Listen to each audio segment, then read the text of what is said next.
There's always this make this better using software. Let's do this with automation. Let's do this with how can we automate this process so that you don't need to hire somebody to do this thing. And I was always doing this for big corporates like DHL, FIFA, Xerox, building solutions for them. They were resolving problems with software that people can't imagine right now, right? And I was like, why can't a small business get that benefit, right? So I had that business acumen from my father. If you give a value to a business owner, they would say, I like it and I would love to pay for it. Welcome to the EO Business Podcast. I am your host, Linh Podetti, and today I'm excited to bring you another insightful conversation with a fellow entrepreneur, Ravijeet Dang, also known as Ravi. Ravi is the Managing Director of Iotasol, leading a team of skilled professionals who deliver top-tier mobile and web solutions across various industries. With over 15 years of experience in the digital space, he has worked with global brands like DHL, FIFA, and Fuji Xerox. A member of EO Melbourne for the past 2 years, Ravi has deep expertise in digital strategy, SaaS, e-commerce, and digital transformation. In today's episode, we dive into his software business, learn his best networking tips for building a strong client base, and his insights into the future of technology and AI. Please join me in welcoming Ravi to the show. This episode is sponsored by Great design is something that improves with age, like me. And this, a lifetime guarantee. That's important. And because Mia specialises in all of these things, of course I put my name on it. Introducing the new Mia Durham Palmer range. Mia, with you for life. Welcome, Ravi, to the show. So excited to have you on today. Thank you, Lynn. Thank you for having me on. It's always great to meet another Melburnian, and we got talking about locations and housing. So yeah, it's where I came from. So I'm very passionate about Melbourne. But today is about you and about your journey in starting a business. So let's start with, how did you come about in starting the business, and also you're coming all the way to Australia as well. So let's talk all about that. So basically, the history of this business is me and my roommate and another business partner who was not our roommate, but he was on the same dorm, and we used to live together during uni times. 4 years of corporate journey, and after that, we basically got in touch with each other again and said, "Hey, we want to do things that can help small, medium businesses." And basically, the idea was that I was working doing e-commerce and doing product development in corporate life, and they were also working in the biggest IT company in India, Infosys. And we had very matching or parallel skills where I can do more solution designing and product development side of things, and they had very deep programming knowledge. And we got together and we said, this is the right time. We should start offering what we can offer to the world. Doing it for big corporates, let's do it for small, medium businesses. And that's where we actually came up the idea of launching Iotasol.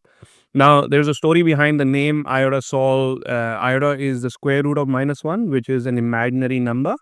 And the idea was we want to build something towards imagination. So my partner's wife, business partner's wife, she's a graduate in master's in maths, and she was like, why don't you say imagine solutions in a different way? Iotasol, which is a short form of imagine solutions. So she came up with the idea, and we were like, yeah, this is great. And then we came up with the statement of you dream, we build. So that was the whole story of like, how did we came along? And then I was based in Singapore at that time, and I was not fully involved because I had a corporate life. 2016, I moved to Australia, and that's when I really started focusing on business. And by this time, Yash and Akhil, my business partners, they were growing the business in US. They were growing the business in Europe. In Australia, they did not have any clients. I was like, I'm going to go to Australia, and I'm going to focus on Australian businesses and stuff. And that's when I landed in 2016. No connections, no contacts. And I was like, okay, how do I go and solve this problem on finding clients? Yeah. And I had never been a hunter or a sales guy. I've always been a solution person. Hey, you have a problem, I can solve this problem. Can I get money for that problem solution?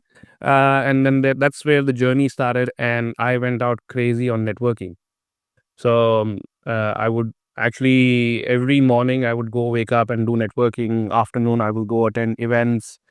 Evening I will attend events. So that's how I basically started building my network out here in Melbourne. And I did have family and family friends, sort of a thing, like people that I knew, but they were like more towards family and stuff. But I did not have any business connections and contacts. So networking really helped me.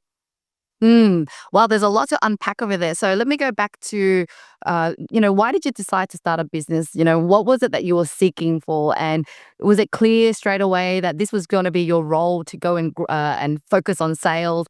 Yeah, talk me more about, I guess the motivation behind everything. Yeah. So basically, I come from a business family. My father has been running a business since like 1980s and so on. He has never worked for anybody, and that there was always like a drive that I want to be my own boss, sort of a thing. But my biggest turning point on that thing was that when I was in corporate, I always felt that there are things that can be done which are always overpriced. And that's why every small and medium business will say, "Hey, I can't afford this thing. This software development thing is very expensive." And I'm like, and I studied software development, and I'm thinking, well, this is something that everybody should have. There is always this, make this better using software. Let's do this with automation. Let's do this with, how can we automate this process so that you don't need to hire somebody to do this thing. And I was always doing this for big corporates like DHL, FIFA, Xerox, building solutions for them, building uh, problems. They were resolving problems with software that people can't imagine right now, right? And I was like, why can't a small business get that benefit, right? So I had that business acumen from my father, that if you give a value to a business owner, they would say, I like it and I would love to pay for it. And that's exactly the value that I wanted to bring to the market. And obviously you need life partners, business partners in that. And the current partners that I have in business, they shared that same acumen. They both, Yash comes from a business family, and he also wanted to be running a business, and he also joined the corporate journey. Akhil comes from a family of business people as well. And we had the same sort of vision. We wanted to bring this to life, and that's where the partners got together, and we wanted to do this. And it has always been that we wanted to solve, um, like, people always saw things that they would add value to their business, but they always thought that this is completely out of my budget. Like, I can't afford this. I'll keep doing this manually, and I'll get through it, right? But I'll pay for my time, pay for it by my time, or hire somebody to basically replicate that thing.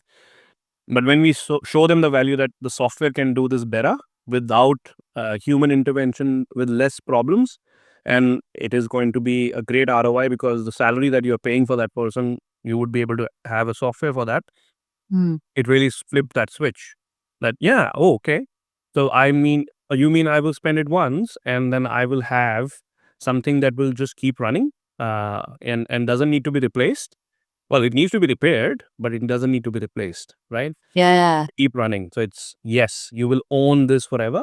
This is your IP. This is your brain. We are just programming it so that it runs automatically. Yeah, I love that. I totally get what you mean with automation because, Yeah. many years ago, maybe 6 years ago, I was doing a lot of things manually until one day I met someone that was more smarter than me with technology, and I didn't know that you can do all these automations. So I love that.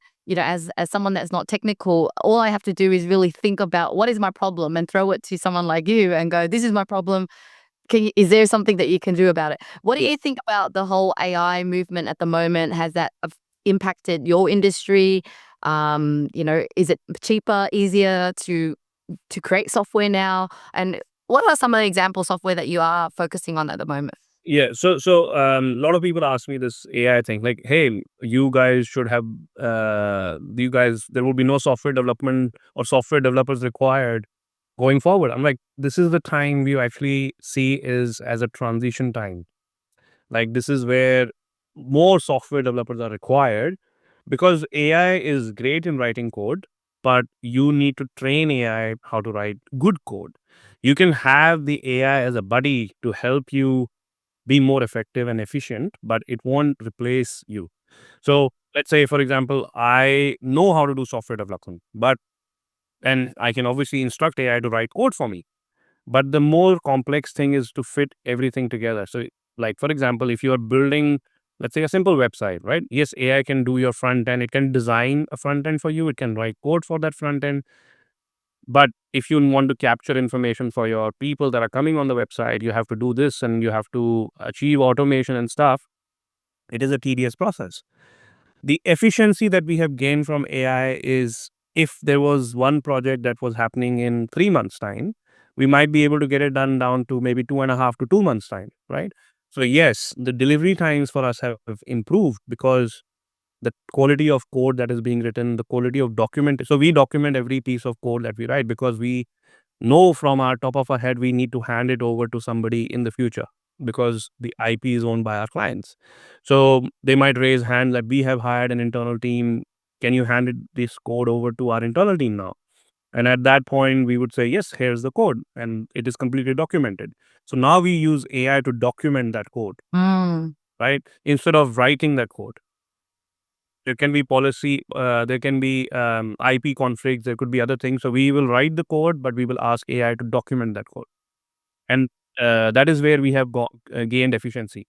Deployments and other things we still have to do because we have to build those pipelines. We have to make sure that everything is secure and safe, and we want to make sure that everything runs smoothly, right? So that's something that is still human controlled.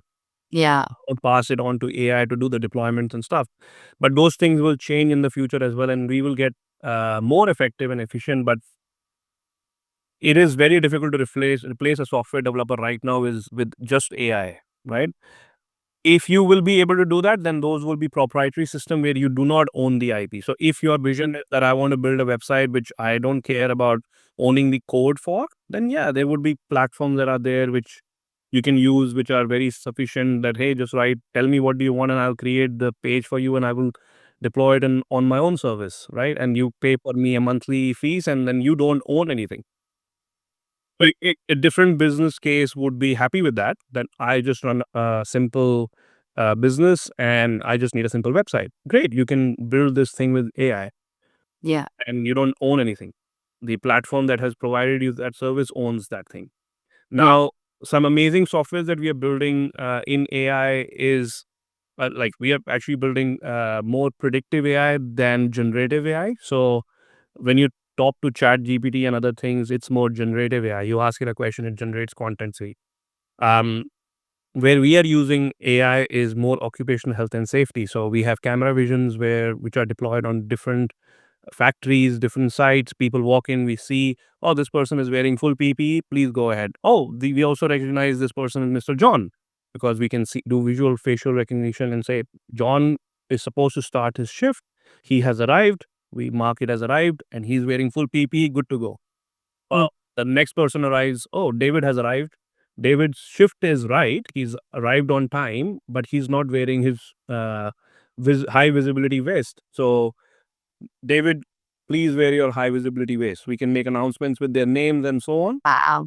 Um, there is another AI project that we are doing where we are doing ultrasound for cows. So we can actually do just a simple laptop can basically go and do an ultrasound, and we can actually run the model on the laptop where we can say, hey, this cow is pregnant or not pregnant. Wow.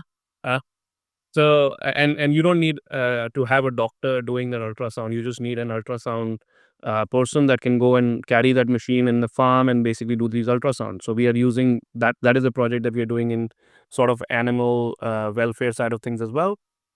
With a vet who is based in Perth. And again, we are one of the amazing products that we have built is in cybersecurity space with Dane. You know Dane very well. So we are building MyCISO with him, and we work with Dane for last 4 years now. So and he's an EO member as well. That's amazing. I love all those examples. It makes me really excited about the future of technology because it just gets so, amazing. Doing to me, it sounds like some miracle things. Let's go back to, I guess, your journey in business. What were some of the challenges when you moved to Australia and you were trying to grow the business? Like, go into specific of how did you actually get the brand out there and actually attract the clients in Australia? Yeah. So basically, there is one learning that I had in my very early stages of when I started. I can't get clients sitting at home, right? So I can't reach out to people sending messages on LinkedIn that I've actually started a business. Come and talk to me. I picked up my bag and I was out there networking in the morning and networking in the afternoon, as I mentioned earlier. And the idea was that I want to build my network in this space. So I actually went out. I tried every possible networking event that exists in Melbourne. So I did BNI, fresh networking, all these things. And my biggest thing was the more events I did, the bigger my network grew. And I have a very simple process. I meet three type of people. One, I can be friends with that. Okay, you are my friend. We can be buddies. We can hang out. And then when it comes to business, I meet in those type two friend in that friend category. I split them into two. You can get some work done from me, and I can help you with some problem solution, or you can be a great referral partner. So you are running a digital marketing agency and your clients might need help, and you can refer to me and I can help them with their platforms and so on. So basically we brought our success from US and the European market, and we used that to launch in Australia, that hey, we have built these complicated platforms and we can build the same services or same thing we can launch in Australia.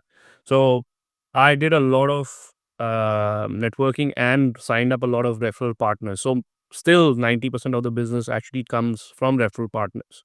So I work with a lot of digital marketing agencies. I work with a lot of IT MSP providers. I work with a lot of companies that basically say that they work in information technology, but they are not doing software development. A lot of people raise their raise questions to them. Hey, you are my MSP. You're managing all my hardware. Can you build website for me?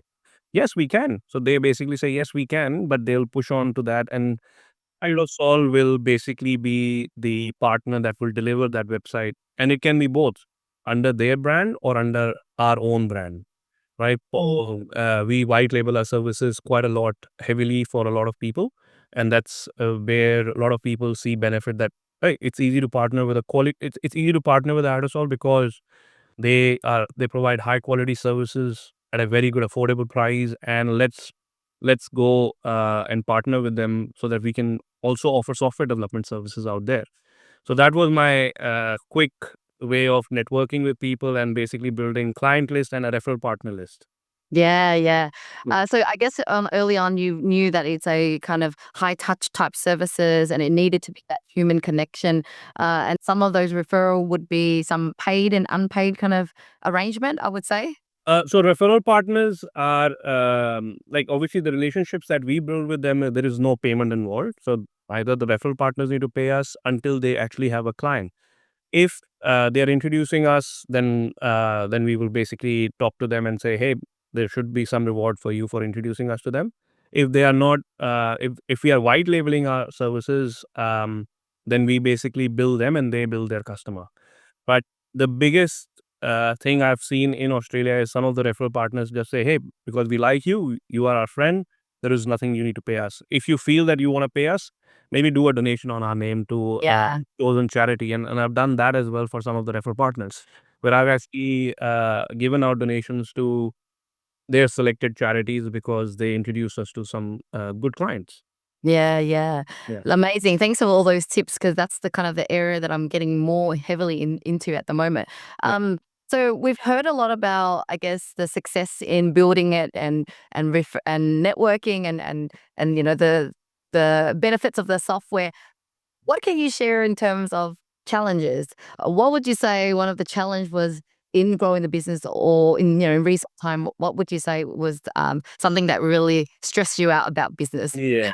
I think it's I would boil it down to people. Like you need to get people that align with your vision, right? And I have not had an issue with people that are involved in service delivery, because hiring we when we hire a programmer, they go through a training program, right? So we have created a 6 months training program in our development side of things, where every person that comes in is a fresh grad. They go through that training program. They learn our values. They learn the way we write code, the way we manage quality of everything, the way we document everything. And after 6 months, they are actually put onto a real project. So they have a learning curve, and then they go into a real world delivery project. In the same way, when it comes to the Australian side of things, when I'm hiring pre-sales and post-sales people, which is business analysts, solution architect, and project managers, we have a 3 month structured internship program. So it has not been a problem. And first month, they basically would learn how to test every application that we build, so that they understand what type of applications that we are building, and they start understanding the core, the way we actually build programs and stuff, and the solutions that we are implementing for different industries. Second month, they basically go into more business analysis and other things, like actually working on a real project. And third month, they are actually working on delivery of a project. It's a structured program. In that 3 months, they actually learn the values, how we work together, and how we actually manage our clients, right? So they actually get that valuable knowledge, and they can use that within the organization. Or if they choose to not continue with us, or we choose that they might not be a good fit, that 3 months gives us that window to understand if they're a good fit or not. And post that 3 months, if they become a full-time employee, then they have already gone through that journey of what Iotasol is and how are we working with clients. And that's how I've converted most of my full-time staff over here. But the challenge I'm facing right now is, if I want to bring a senior salesperson on, because they need to match my vision, they need to offer that solution to that have a solution oriented approach, and not be a hard salesperson. I'm not able to find a person that can do that. So my biggest challenge right now is to get that sales team going, because right now the entire sales process is entirely dependent on me. I'm the single point of failure. I'm not going to call it the single point of success right now, because yes, I'm the one who's growing the business, but I want more people like me that can actually go out and say, hey, we will offer the best solution possible to your business. Come work with us.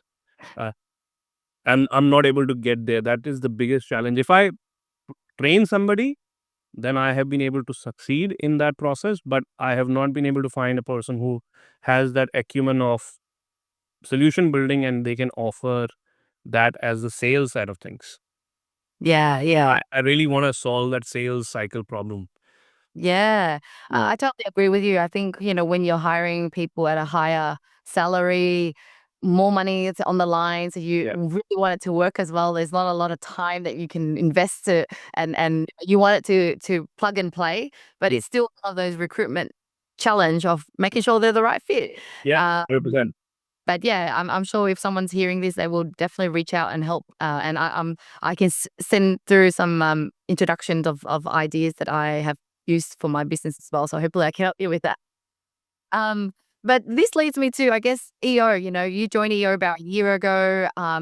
Would something like this be something you have, would be solving it through EO, talking to people? What have been the benefits of being part of EO?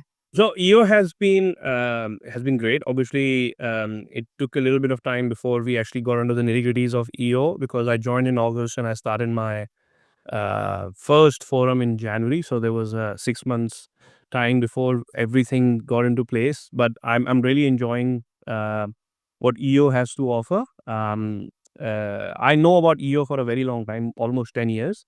But I got interested in joining only 2023. Uh, but then 2023, I also had a baby. So it when I went for my introduction meeting and they said, hey, there would be this networking, there would be that networking, there would be this event, you have to go for forum for days. I'm like, oh shit, I can't do it with a baby and can't leave my partner alone just to take care of the thing. So I decided not to do it in 2023. I decided I'll do it in 2024. And that's when basically I joined. And EO has been pretty good, because I've made very good, solid connections in here.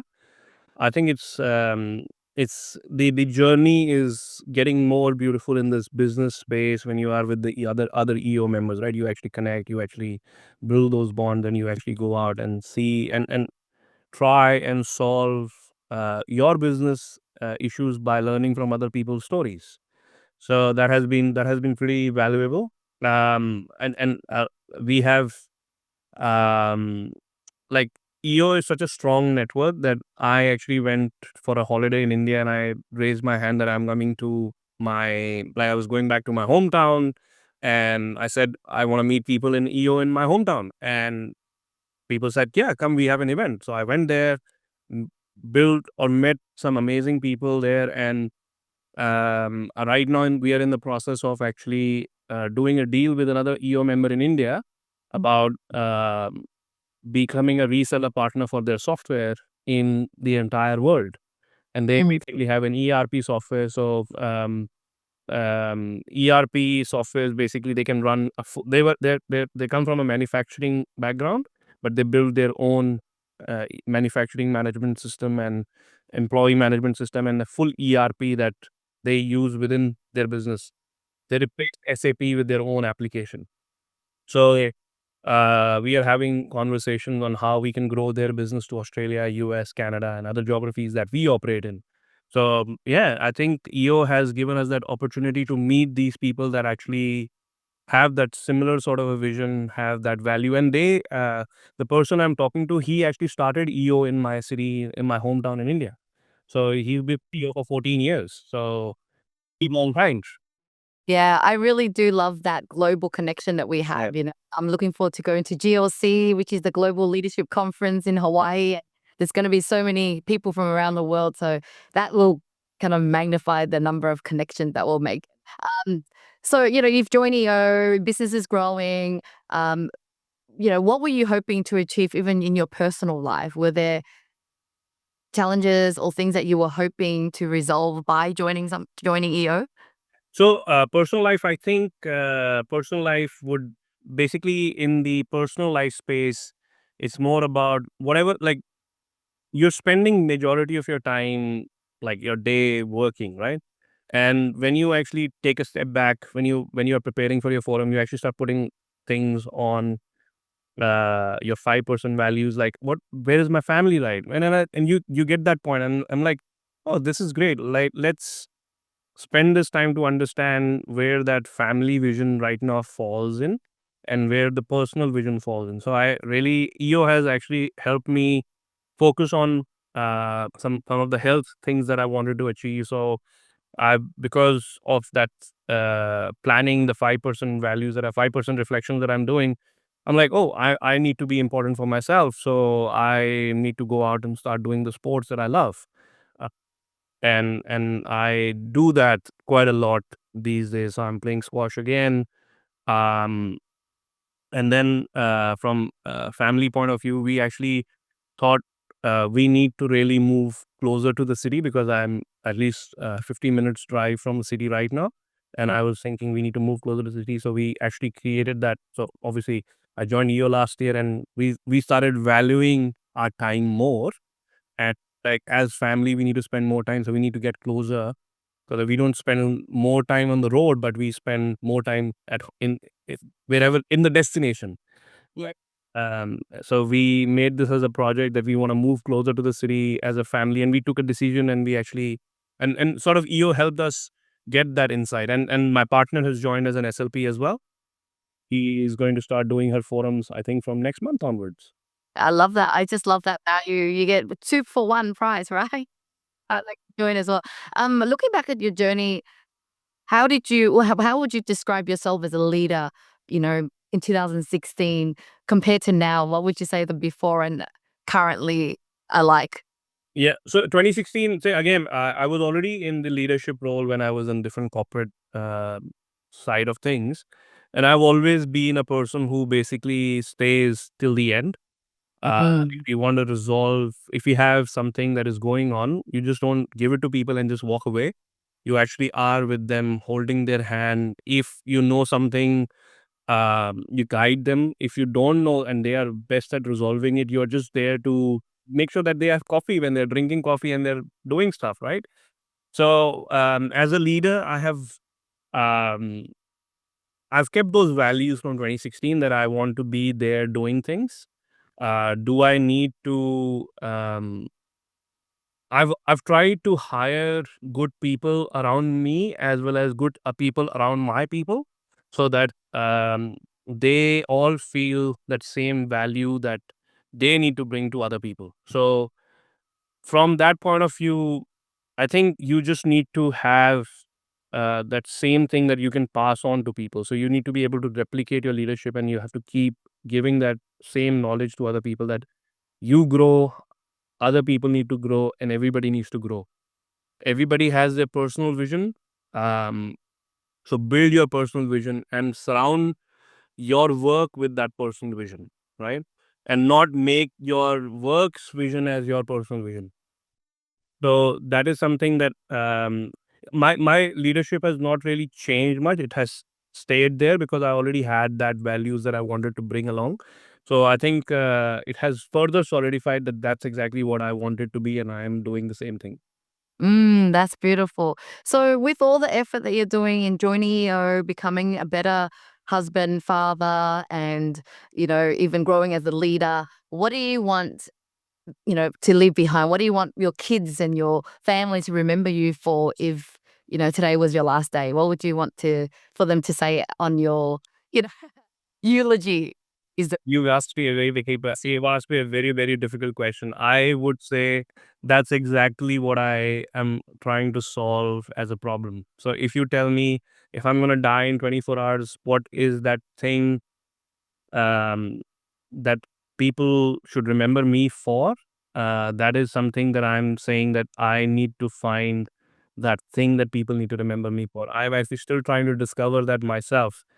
So I'm actually reading a lot of books around this topic, and I'm actually trying to discover what I want to be known for once I'm gone, right? And um, I always feel that when we talk about different gods and different things, I feel that that's all fictional stories. Like again, that's my take on religion, and I don't want to go into that much.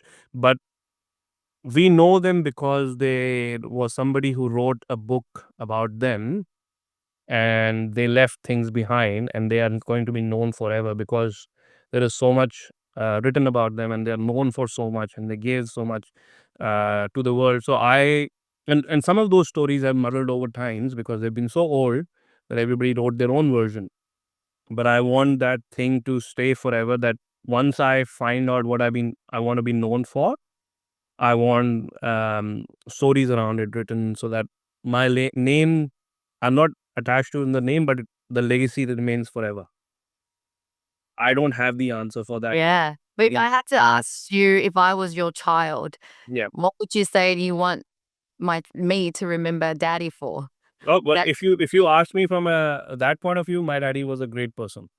I want I want them to just remember me that, hey, I had a lot of fun with my daddy. I loved being around him. Whenever he used to come back from office, I used to run towards him, mm, and we had so much fun together. We played together. We um, buried so many toys. We dug out so many things from the backyard. We did a lot of fun activities. We traveled the world together. We saw so many amazing things together. I really want to go back to those places. We had fun with each other. yeah. I just love how much clarity you have when it comes to you and your child. So it just shows what kind of father you are. So yeah, congratulate on that. And I would definitely be able to help you figure out, because I've done that many, many years ago, figure out my purpose and all that. So Oh, lovely. thank you again for the opportunity to have this chat. And I learned so much about technology and really inspired by your journey. So thank you again, Ravi, Thank for you, the Lynn. opportunity today. Thank you so much, Lynn. Thank you for having me.